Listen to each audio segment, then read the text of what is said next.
Hi, I'm Jordan Winter, and you're watching No Free Lunches. Today, we're here in Lawrence, Kansas, checking out the best breweries. Bottoms up. Toma.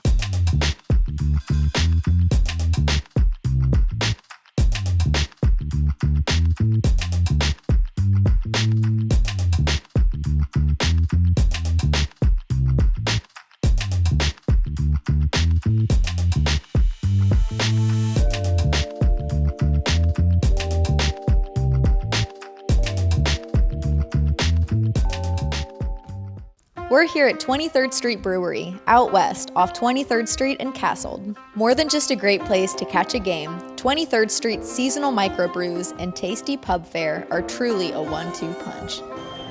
Jordan, hi. Hey. Welcome to 23rd Street Brewery. How are you doing, Chad? It's great to meet you, and I'm excited for you to show us around today. Yeah, let's go take a look.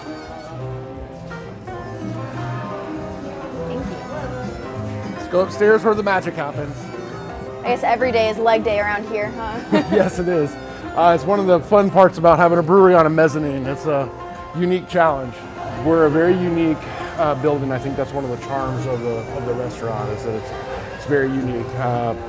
When you come inside, it seems like such a big space. When you have an event like yesterday where we had Final Four game and everybody downstairs is really excited. It fills with energy. It's really cool. So give me the basics of what all we're working with here. Okay. We grind the grain in back. It comes over here. We heat it with the water, extract the sugars. The wort that's created there comes over to the kettle. That's where we'll add the hops in. And then after that, it'll come from the back of here and go into one of our fermentation tanks over here. The brew day is a whole lot of hurry up and wait, hurry up and wait. It's flurries of activity, and then it's like, okay, now we wait 40 minutes. Get everything done that you can get done until the timer goes off. And then when the timer goes off, boom, there's action for a little bit, and then back to the waiting game. So is there a specific batch of beer that's being brewed right now, or what does that schedule look like since you all have such an extensive venue? We'll brew flagships pretty regularly. Our 4 flagships, the wheat, the raspberry wheat, the Crimson Fog, and the Bitter Professor IPA. You have to have a plan farther ahead. You really need to be a month or two out with what your plans are and kind of establishing that the entire time. Yeah, and especially coming out of the pandemic, have you all been seeing any supply chain challenges with that, or if so, how do you deal with them? From the brew side of things, mostly just price increases. Pretty much everything's available, it's just costs more now. So Chad, tell me more about how you guys started canning those crowlers.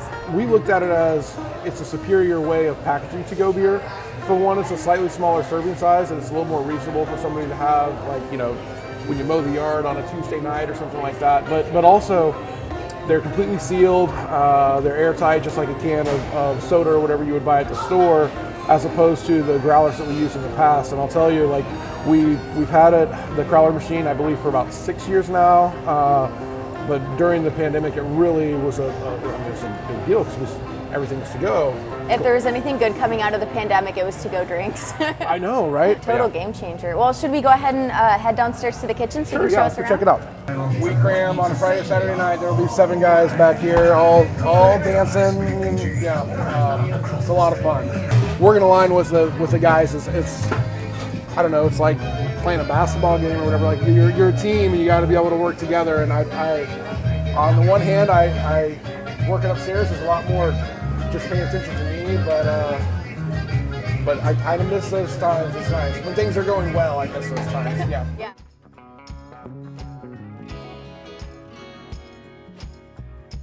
Thank you so much. Oh, it's awesome. Got a rainbow of beers here. Yes. Should be wheat, raspberry, IPA, Saison, peach Saison, Crimson, the cowbell milk stout, and then the vanilla version of the milk stout.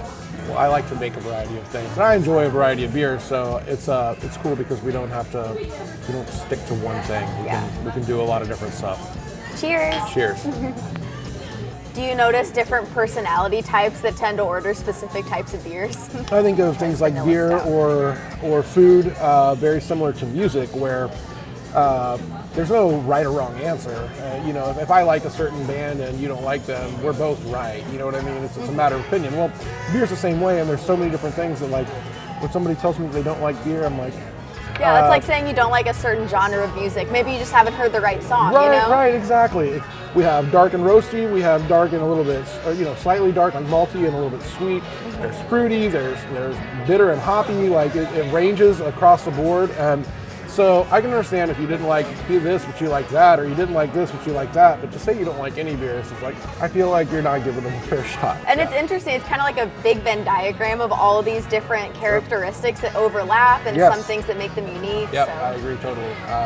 It's interesting because you think of, people always think about wine as being the sophisticated drink, and no doubt that it is. It's not that, but I mean, wine is basically a matter of what kind of grapes and whether you use the skins or not. Like there aren't a lot of variables, and with beer, there's so many different kinds of grains you can use, so many varieties of hops you can use, so many varieties of yeast you can use, and then how you put those things together, like you say, is that Venn diagram type of a thing where, well, this one has this, and it's here, but this one has some of the same ingredients but tastes totally different. Yeah, gotta stay open-minded. Yeah. I was gonna say, I really like this one. Which one did you say this was? That is the peach saison.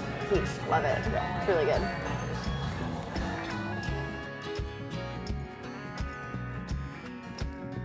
So with all of your experience back in the kitchen, how would you say that perspective comes into creating this menu of being able to pair these beers really well with your food? I didn't approach it that way necessarily. I approached it the other way. When I worked in the kitchen, it was more about creating food that fits the fact that we're a brew pub.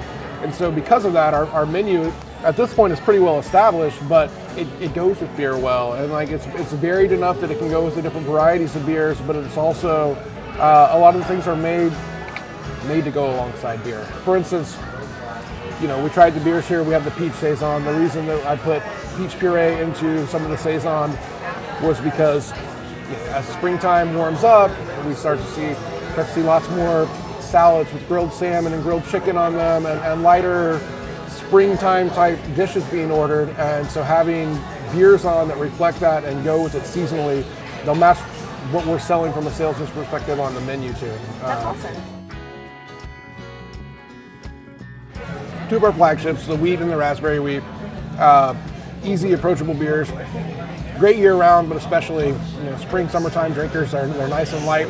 They go really well with those, like we were talking earlier, with kind of the spring and summer type of dishes. And IPA is big and bold, stands up to a lot of things. Actually, probably the best thing to pair with the Bill Salt pasta because it's got the bitterness to cut the spice and the vinegar from the hot sauce and the buffalo sauce. Saison is going to be similar to the wheat in a lot of ways, but since it uses a different yeast, it's got like a spicy, peppery note, a little bit more complexity to it. And then, of course, the peach version, can't go wrong with peaches, right? Crimson Fog, our Irish Red, and it's maltier. It's low bitterness, not a lot of hop in it. It's got a little bit of malt sweetness. For me, that's more of a fall time beer, and then, of course, the stout.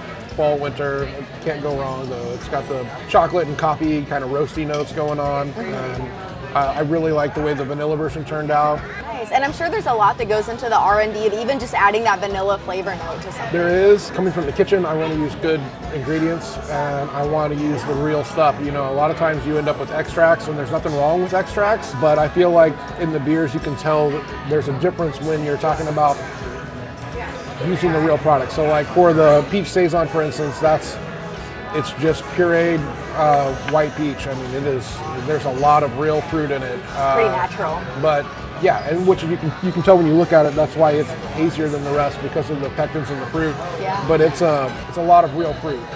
I like that. For the vanilla, vanilla kind of doesn't get its respect. Vanilla is almost like an insult sometimes. Like, I love vanilla. And real vanilla, and so I wanted to use I used a high-end vanilla bean paste used for like pastries and high-end ice creams and stuff like that. Nice. Instead of using an extract because I wanted the real vanilla bean flavor to it. Yeah, you want to do it right. Yeah. Nice. Well, this has been such a pleasure, Chad. Thank you so much for sitting down with us and showing us this awesome assortment of beers. These beers aren't going to drink themselves. They're going to need a little bit of help here. I don't drink and drive. Cheers. To check out more breweries, head over to nofreelunches.co, where we cover Fields and Ivy, Lawrence Beer Co., and Free State. Stay up to date by following us on Instagram and subscribing to our YouTube channels. Links are in the description. Thanks for watching.